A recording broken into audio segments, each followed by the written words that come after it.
Hi, third grade.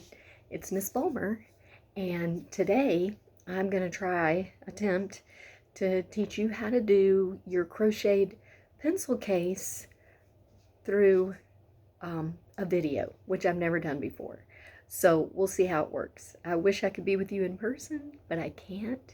I just look forward to the day when we can do handwork together again without a video. But anyway, this is one of the last projects that you'll do in third grade, even in a normal year.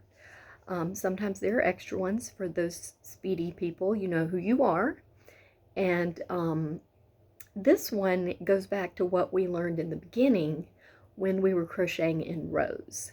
And so I'm just going to go over that, and I'm going to show you the parts that you need, and I'm going to show you the new parts that you haven't done. So I'm going to do it step by step, and we'll see how it goes. So your first step is to have a pink hook, and I think Ms. Rogo already set you up with what you needed. If you're ready for this, I know Vlada's already started this, and we have about 2 or 3 more people who are starting it now. But the first step is to make a chain, and you're going to make a chain. Of course, you start with that slip knot. And here's a tricky part for some of you tight crocheters. It needs to be a loose chain. So you're going to make a chain loosely a little bit longer than your longest pencil. So you can kind of decide, like, by looking at what you've got. I've got some pencils here, like, well, obviously this one's not going to be my longest one. But here's a good size right here. That one's pretty good, so I'm just going to make a chain a little bit longer than this one. In a regular school year, which this is not, obviously, this is the weirdest one I've ever experienced, Ms. Rogo and I would help you with this part because it can be a little tricky. Sometimes people have already done this, like if you've been to camp and already learned how to crochet, or maybe you learned at home.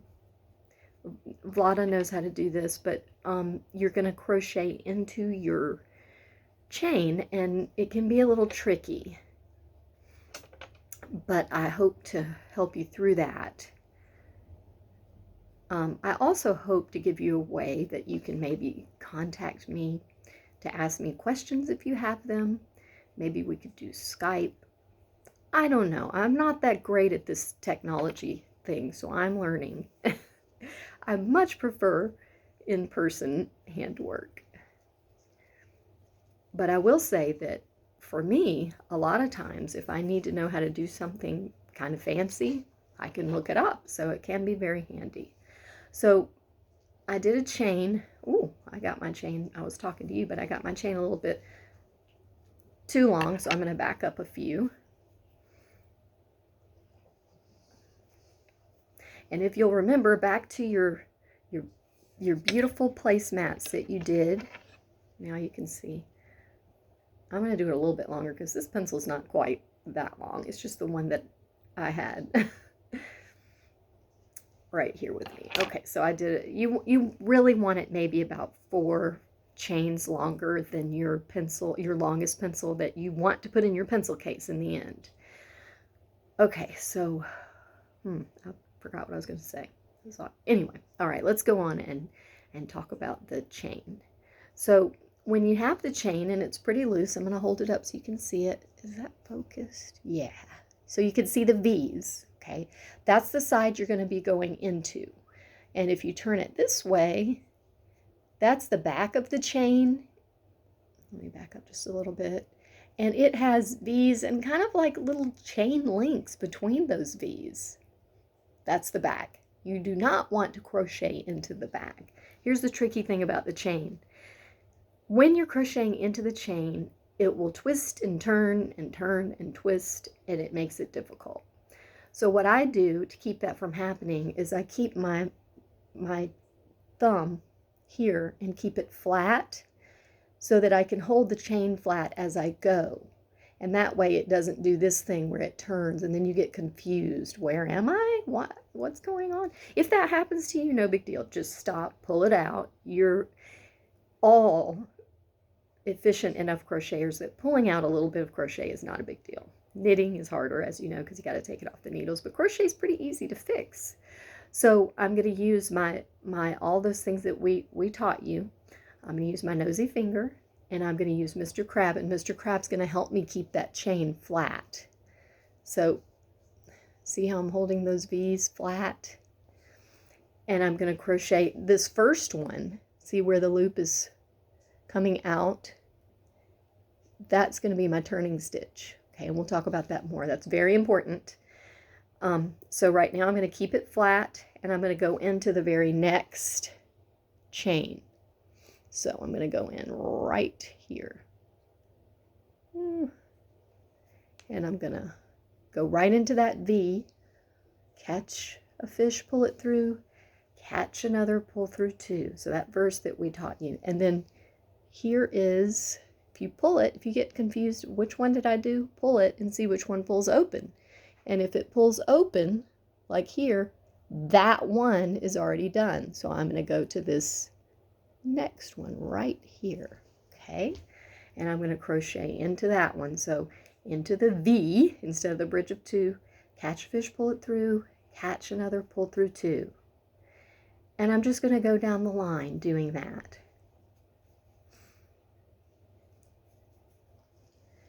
It's very important that I don't skip any stitches, because then I will end up with kind of a U shape or sometimes a triangle rather than a rectangle, and our goal is to make a rectangle here. So we're just going to keep going until we get to the end. The end might be a little hard it might be a little hard to tell if you're at the end. And I'm going to show you a little trick for that, which I've shown you before. See, I was talking and I twisted my chain, so I'm going to back it up one. Well, actually two. There we go. And now I got it. Okay.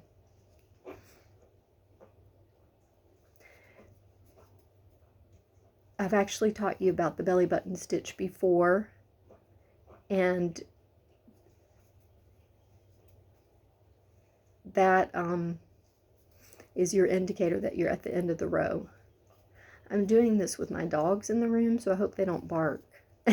One of them is currently kind of chewing on herself. She's licking her paws right now. I'm doing this after their breakfast. This is their quietest time of day. Later, they will be on high alert, barking at all the mamas pushing baby strollers down the street in front of our house. They protect us from all those dangers. Okay. So now I'm at the end of my chain. You see that? I've got one more. This one already has one in it, that yellow one right there. So this next one is going to be this little tight one here, and that's going to be my last one. And then if you remember, there's a belly button stitch at the end, and I call it the belly button stitch because it looks like a belly button, and it helps you see that you're at the end of the row, because sometimes it's hard to see.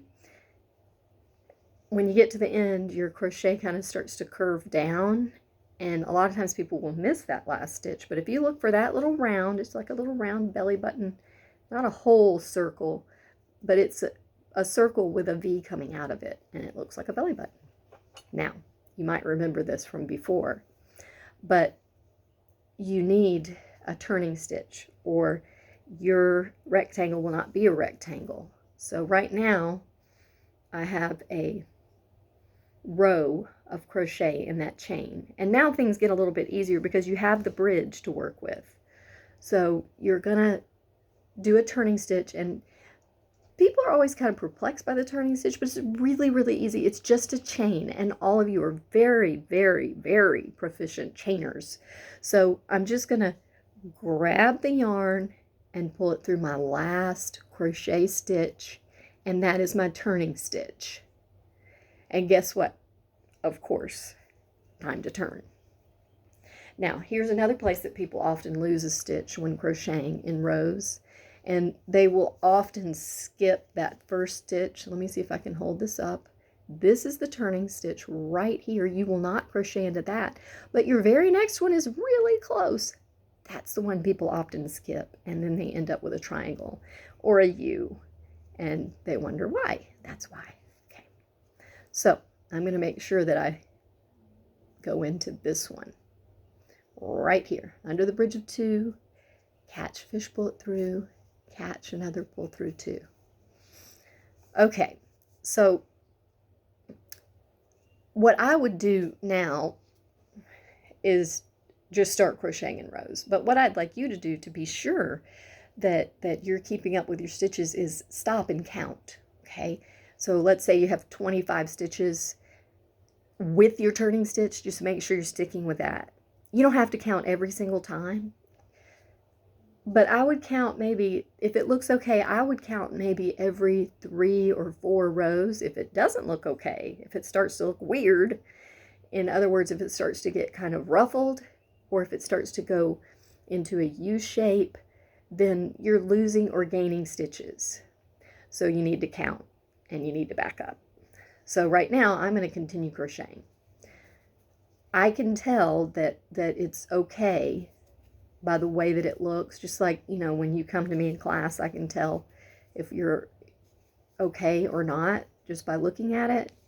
Most of the time. Sometimes it's more complicated than that, but I can tell that this is okay. So I'm going to just keep crocheting, and I'm not going to crochet this whole thing with you watching me, because that would be boring and it would take a long time. But what I'm going to do is I'm going to show you about how big this should be when you're done. Okay, so this is approximately, I would say, 1, 2, let's count it. 5, 6, 7. This is about 10 rows of crochet, and you just want a nice rectangle. Okay, so like this. Okay, and that's longer than my longest pencil that I was using to make this. And I want 2 of these. So when you get ready to make your second one, just make sure that it's as long as the first one. I'm gonna have to hold it this way. Okay, so you've got, when you're done, you've got 2 sides to your pencil case.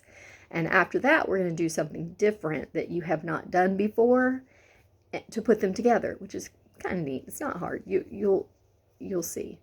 And then we'll move on. Okay, so I'm going to stop for now and get this other one caught up, and I'll be back.